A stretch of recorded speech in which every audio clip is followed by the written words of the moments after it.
धर्मराज युधिष्ठिर कहने लगे, हे भगवान, मैं आपको कोटि कोटि नमन करता हूँ।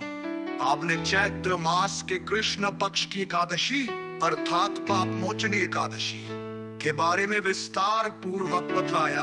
अब आप कृपा करके चैत्र शुक्ल एकादशी का क्या नाम है तथा उसकी विधि एवं महात्म्य क्या है। भगवान श्री कृष्ण ने कहा, हे धर्मराज, चैत्र मास के शुक्ल पक्ष की एकादशी को कामदा एकादशी के नाम से जाना जाता है। एक समय की बात है, यही प्रश्न राजा दिलीप ने गुरु वशिष्ठ जी से किया था और जो समाधान उन्होंने बतलाया वही मैं तुमसे कह रहा हूँ। कामदा एकादशी व्रत कथा। प्राचीन काल में भोगीपुर नाम के एक नगर था। वहां पर अनेक ऐश्वर्यों से युक्त पुंडरीक नाम का एक राजा राज्य करता था। भोगीपुर नगर में अनेक अप्सरा, किन्नर तथा गंधर्व वास करते थे।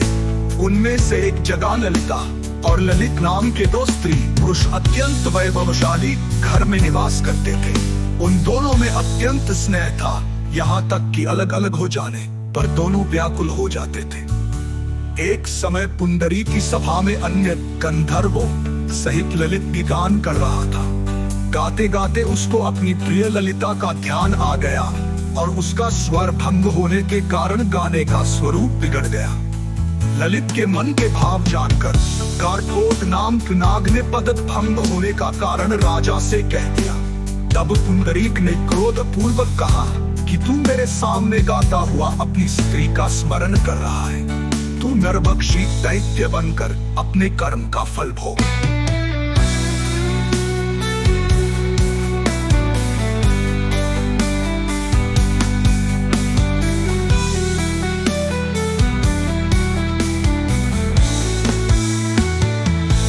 पुंडरीक के श्राप से ललित उसी क्षण महाकाय विशाल राक्षस हो गया। उसका मुख अत्यंत भयंकर, नेत्र सूर्य चंद्रमा की तरह प्रदीप्त तथा मुख से अग्नि निकलने लगी। उसकी नाक पर्वत की कंदरा के समान विशाल हो गई और गर्दन पर्वत के समान लगने लगी। सिर के बाल पर्वतों पर खड़े वृक्षों के समान लगने लगे तथा भुजाएं अत्यंत लंबी हो गई। कुल मिलाकर उसका शरीर 8 योजन के विस्तार में हो गया। इस प्रकार राक्षस होकर वह अनेक प्रकार के दुख भोगने लगा।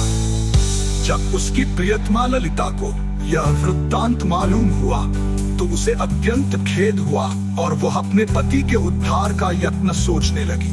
वो राक्षस अनेक प्रकार के घोर दुख सहता हुआ घने वनों में रहने लगा। उसकी स्त्री उसके पीछे पीछे जाती और विलाप करती रहती। एक बार ललिता अपने पति के पीछे घूमती घूमती विंध्याचल पर्वत पर पहुंच गई, जहां पर श्रृंगी ऋषि का आश्रम था। ललिता शीघ्र ही श्रृंगी ऋषि के आश्रम में गई और वहां जाकर विनीत भाव से प्रार्थना करने लगी। उसे देखकर श्रृंगी ऋषि बोले, हे सुबगे, तुम कौन हो और यहाँ किस लिए आए हो? हे मुने, मेरा नाम ललिता है। मेरा पति राजा पुंडरीक के श्राप से विशालकाय राक्षस हो गया है। इसका मुझको महान दुख है। उसके उद्धार का कोई उपाय बतलाइए। श्रृंगी ऋषि बोले, हे गंधर्व कन्या, अब चैत्र शुक्ल एकादशी आने वाली है, जिसका नाम कामदा एकादशी है। इसका व्रत करने से मनुष्य के सब कार्य सिद्ध होते हैं। यदि तू कामदा एकादशी का व्रत कर उसके पुण्य का फल अपने पति को दे तो वह शीघ्र ही राक्षस योनि से मुक्त हो जाएगा और राजा का श्राप भी अवश्य में शांत हो जाएगा।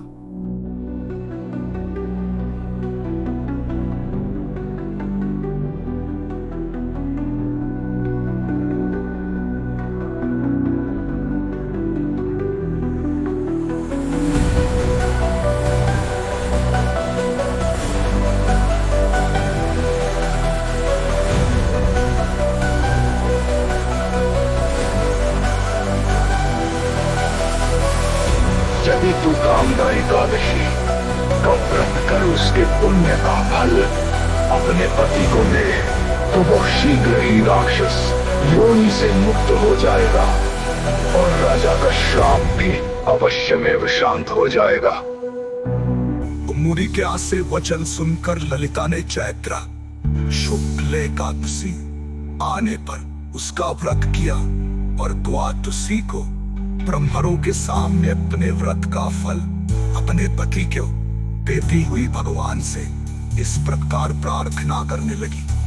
हे प्रभु, मैंने जो ये व्रत किया है इसका फल मेरे पति देव को प्राप्त हो जाए, जिससे वो राक्षस योनि से मुक्त हो जाए। एकादशी का फल लेते ही उसका पति राक्षस योनि से मुक्त होकर अपने पुराने स्वरूप को प्राप्त हुआ। फिर अनेक सुंदर वस्त्रभूषणों से युक्त होकर ललिता के साथ विहार करने लगा। उसके पश्चात वे दोनों विमान में बैठकर स्वर्गलोक को चले गए। वशिष्ठ मुनि कहने लगे, हे राजन, इस व्रत को विधि पूर्वक करने से समस्त पाप नाश हो जाते हैं तथा राक्षस आदि की योनि भी छूट जाती है। संसार में इसके बराबर कोई और दूसरा व्रत नहीं है। इसकी कथा पढ़ने या सुनने से वाजपेय यज्ञ का फल प्राप्त होता है।